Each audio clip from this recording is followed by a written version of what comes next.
Wow. Hi, everyone. Welcome back to our channel. Welcome if you're a new timer.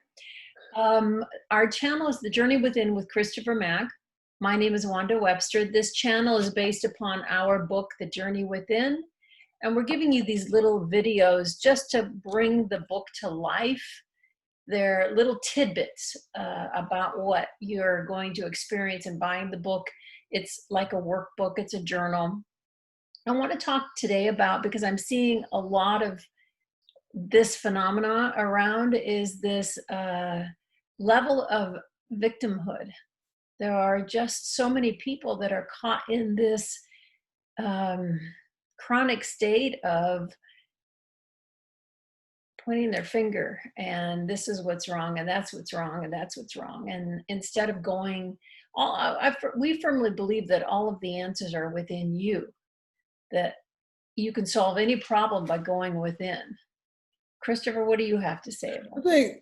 think to realize that we're this great machine, and not to know anything about the machine that you're operating is kind of like is part of the phenomenon of being able to be a victim at any given time. Because in order for me to become a victim, I don't want to accept responsibility for the way I'm feeling or the way I perceive things, and so it's something other than me, and I want to blame it on that something other than me. When when I start taking responsibility for myself and for the things that are happening around me, it sort of empowers me to take choice and to use choice as the tool it was meant to be, more than just one option. Not that, but this. And so a lot of times being caught in this victim consciousness is because I don't want to take that responsibility for what's going on in my life. And so I look for things outside of myself to blame it on, and to let me off the hook, so to speak. However, I get I become more and more in captive. Right, because it becomes a trap after a point. You get hooked into that, and it can be very addictive. This finding fault with people, situations, the government, the Democrats, the Republicans. It become a constant level of drama and chaos in your life that you can become very addicted to. Yeah, because we always have to remember this idea about addiction. It's an obsessive behavior, obsession compulsive behavior disorder. And so anytime I spend, a long time on something, it can become an obsession. And so we start to obsess on this feeling bad because it's something I'm familiar with. And it's like I start to sell in, oh, this feels comfortable. I'm familiar with it. And so, you're not going to make me think anything differently. Yeah, so it's distracting you from the real issue, the real problem issue. I don't know, the real thing that you should be doing is going within to solve your problems, because your heart always knows what the answer is. Or maybe I like that. The distraction is it keeps me from having a real solution. Uh, a lot of times we lie to ourselves about what the problem is or what the situation is, and so the solution becomes foreign to us, or it becomes out of reach.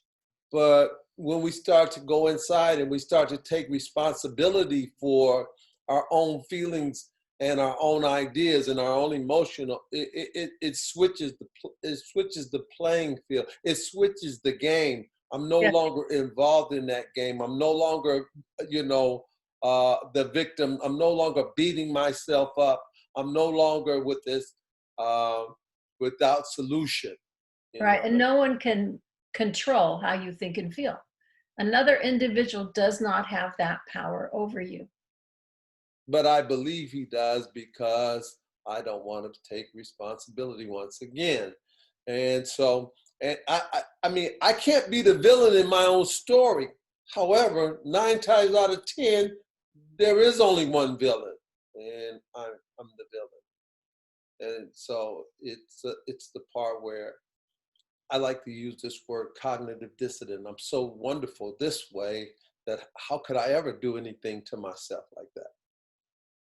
I think that's a good point that you make, is that most people never see themselves as the villain. You know, and the hero of the story, I like to relate, in the book we make a lot of film analogies because I come from that world, and there's a rule for screenwriters is that you never make your main character a victim or somebody who's perfect. And there's a reason for that, because a perfect person becomes very boring to watch because there's no character arc, there's no transformation. So we can't ourselves relate to that character because there's no perfect people in the world. And the victim just becomes annoying. You know, they're just pure and simple annoying. You know, you want to, you know, kick them basically and say, get on with your life, make a choice, stop, you take responsibility. I like what you said. We're nobody's perfect or we're all perfect. And what I think about, you know, this idea of being perfect, see some of the things that we tell ourselves are kind of like it's an error, because I like to think of it this way, Wanda, about being perfect. I said, when we think about what's perfect, we're always comparing it to something that is other than ourselves. And so there's this bridge too far to cross, because we said, oh, that Wanda, she's perfect because she has beautiful long hair. Oh, that Wanda, she's perfect because she has a great smile. Or Christopher's perfect because he has this nice shiny head. But you know, I can't measure anything against me. And so that's how we start to come up with these ideas of perfect.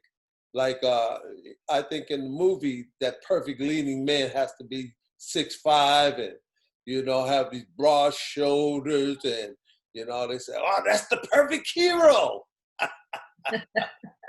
But then all of a sudden you come out with this little 5'4" man who has a great brain, and he figures something out that saves the day. So to get back to, people never want to see themselves as the villain or the victim or whatever, less than. They always want to see themselves as the hero of their journey.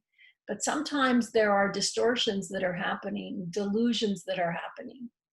Even a distortion on what a hero looks like, you know. So a lot of times people don't see themselves as being something that causes, you know, some of the disruptions or some of the dysfunctions in their own life. And so they never address those things.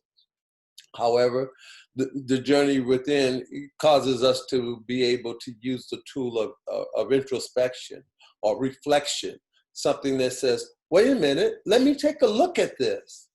And then acknowledging, and here's where honesty come in, acknowledging that it didn't yield the best results. And so when I can do that without hurting myself, or without condemning myself, or without having this idea that, oh, I'm such a bad guy. Always with kindness and compassion, always. Yes, and sometimes the kindness and compassion needs to be to ourselves. You know, I didn't get, you know what? Dr. Carl Jung talks about our shadow side, our dark side. Everybody has a shadow side. And the only way to transform it, you're never going to get rid of it, but the only way to transform some of this darkness within yourselves is just to take a look at it, to investigate it, to accept it, to love it, have compassion for yourself, because we're all the same with this. We're all the same in the journey of life. Well, I always say I may not have to be perfect, but sometimes I just have to get it right. That's right. Okay. Anything you want to wrap up with today? In the journey within, one of the places to get to is, how do I love myself, and how am I compassionate with myself? So, in a relationship with myself, I always have to remember the 5 C's: commitment, communications, cooperation, consideration, and compromise. And these things I have to do with myself at any given moment, because let's say, it's your life, and whether you understand commitment, it's your life.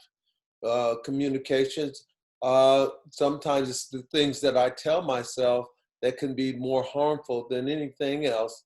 And the cooperation is sometimes I have to cooperate with myself, with consideration and compromise. So would give myself room for love and growth and development. And the 3 most powerful words I understand is I don't know. Okay, beautiful. Thank you so much. Remember to be kind to each other. We are going through some really challenging times, but just envision the future that you want to create. We're going to get through this, and it's going to be a lot better when we get through it. Just like when you do the journey within, it's a little mucky when you're in there, but once you clean it out, there's so much more joy that will happen in your life.